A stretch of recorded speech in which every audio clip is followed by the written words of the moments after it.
विपिन, बाहरी दुनिया के 2 घंटे और आयामी दुनिया के 10 घंटे ध्यान में रहा। विपिन ध्यान से उठने के बाद खुद से बोला, चलो अच्छा हुआ स्टोन कटर मंत्र में 3 स्टार हासिल कर लिया।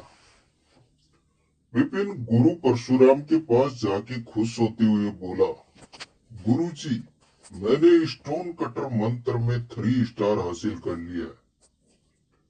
गुरु परशुराम बोले, अब जाओ, लेकिन अब ध्यान मत करना, शरीर और दिमाग को आराम दो। कल एग्जाम तक कोई अभ्यास नहीं। विपिन बोला, जी गुरु जी, और प्रणाम करके अपने रूम में आ गया। रियल वर्ल्ड में शाम हो गया था। जैसे ही विपिन अपने रूम में पहुंचा, तभी उसके दरवाजे पर दस्तक हुई। जब उसने रूम का दरवाजा खोला, विपिन को दिखा कि उसकी माँ दरवाजे पर खड़ी थी। दरवाजे पर अपनी माँ को देखकर विपिन बोला, माँ, कोई काम था क्या? मिसेज राठौड़ बोली, नहीं, कोई काम नहीं है।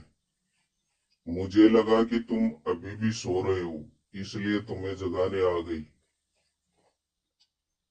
विपिन बोला, अच्छा, मैं बहुत पहले ही जाग गया था और जागने के बाद ध्यान में बैठ गया था। अभी ध्यान से उठा हूं। विपिन की माँ परेशान होते हुए बोली, विपिन, तुम्हारा शक्ति लेवल क्या है? क्या तुम बताओगे नहीं? देखो, तुम्हारा एनर्जी शक्ति दिखाई नहीं दे रहा है। तुम्हारे पापा भी परेशान है कि कल तुम्हारा प्रदर्शन कैसा होगा।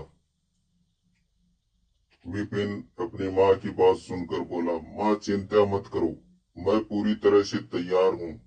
और रही शक्ति लेवल की बात, तो मैं भूमंडल के 9वें लेवल का योद्धा हूँ और मैंने कई मंत्रों में महारत हासिल कर ली। यह सुनकर मिसेस राठौड़ को आश्चर्य हुआ, क्योंकि 3 साल पहले तक विपिन भूमंडल के पहले लेवल का योद्धा था और आज 9वें लेवल का योद्धा। ये तो कोई जीनियस भी हासिल नहीं कर सकता, क्योंकि पिछले 500 सालों में सबसे तेज शक्ति लेवल इंद्रप्रस्थ एकेडमी के वर्तमान प्रिंसिपल तेज प्रताप सिंह का बढ़ा था।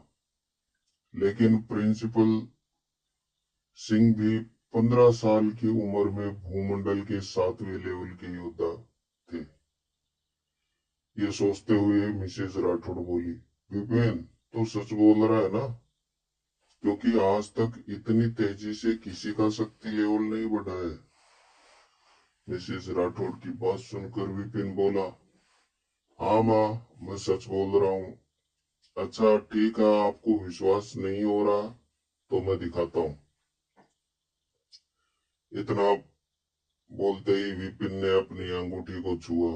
जैसे ही विपिन की ने अंगूठी को छुआ, विपिन की एनर्जी शक्ति बाहर आ गई, जिसे देखकर मिसेस राठौड़ सदमे में चली गई। लेकिन फिर तुरंत होश में आ गई और होश में आते ही मिसेस राठौड़ बोली, इतना शक्तिशाली एनर्जी पर कैसे विपिन?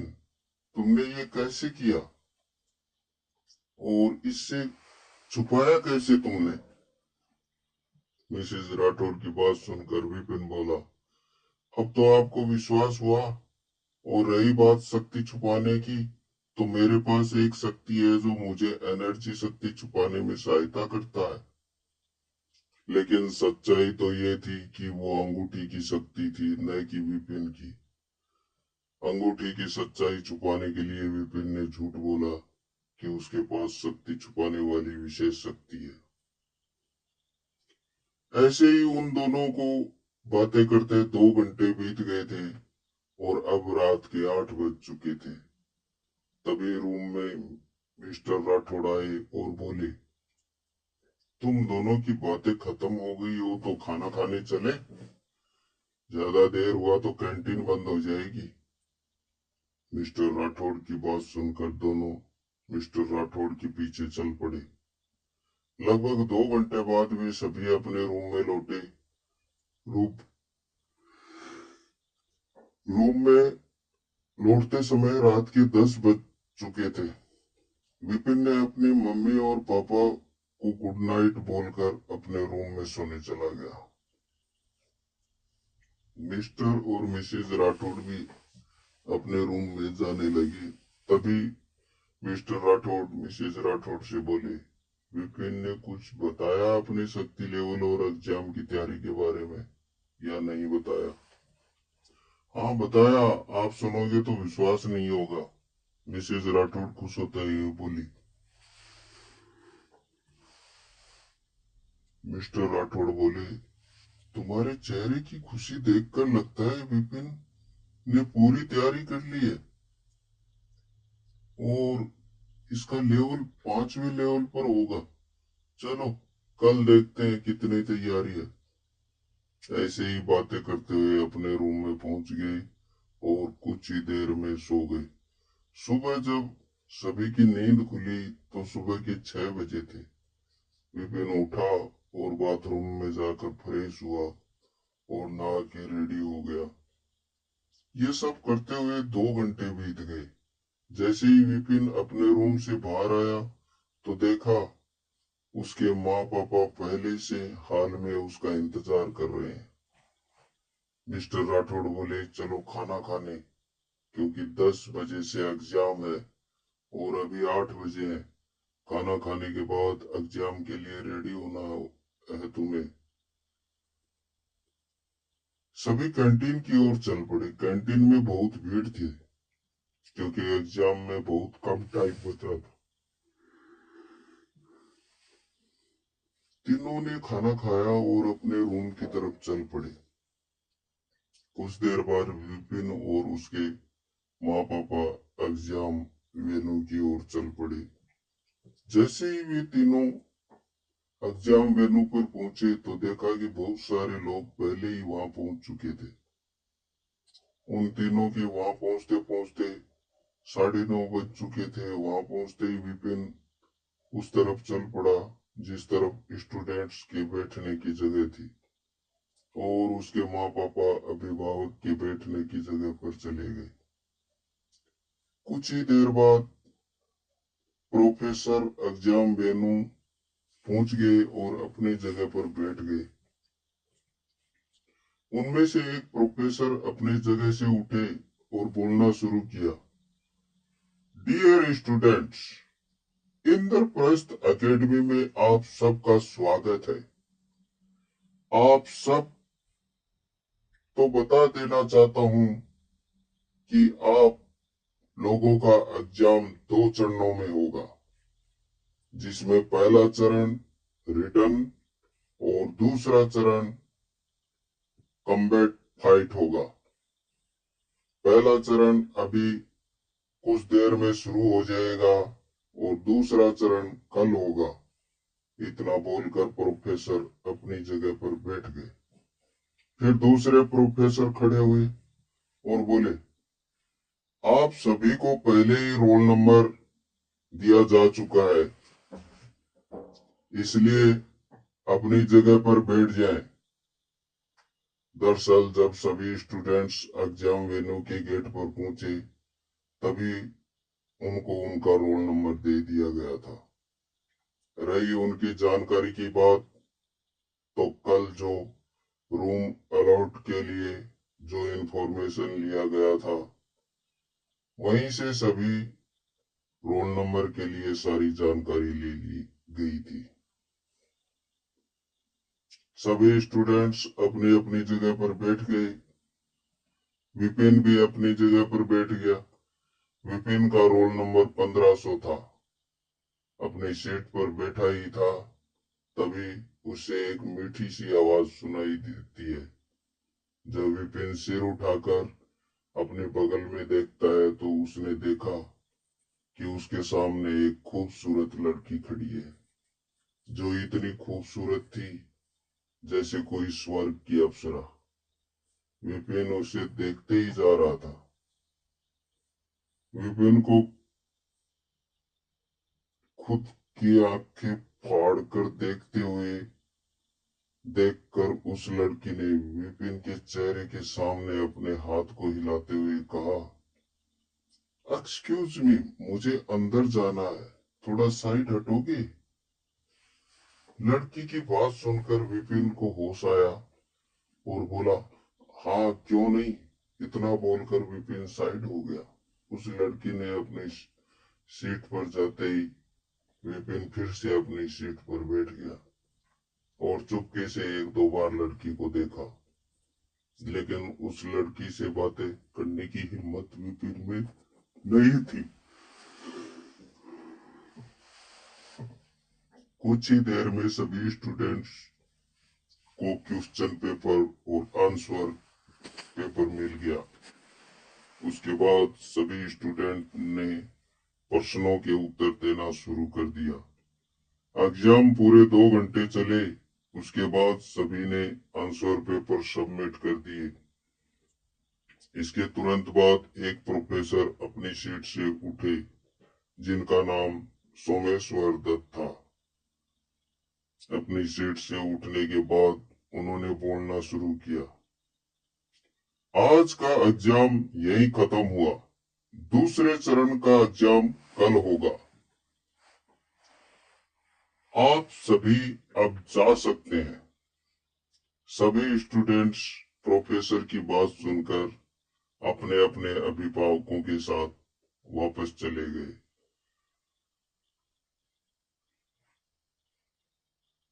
और विपिन भी अपने माँ पापा के पास गया और उनके साथ अपने रूम की ओर चल पड़ा। रास्ते में जाते वक्त मिस्टर राठौड़ ने विपिन से पूछा, विपिन एग्जाम कैसा हो गया? सभी सवालों के जवाब सही दिए है ना? अपने पापा का सवाल सुनकर विपिन ने जवाब दिया, पापा एग्जाम बहुत अच्छा गया है। अब कल देखते हैं कैसा एग्जाम जाता है। कुछ ही देर में विपिन और उसके माँ पापा अपने रूम में पहुंच गए। अपने रूम में पहुंचने के बाद तीनों फ्रेश होने चले गए। दूसरी तरफ वो लड़की जो विपिन के बगल में बैठी थी, वो एक दो मंजिला घर के गेट के सामने खड़ी थी।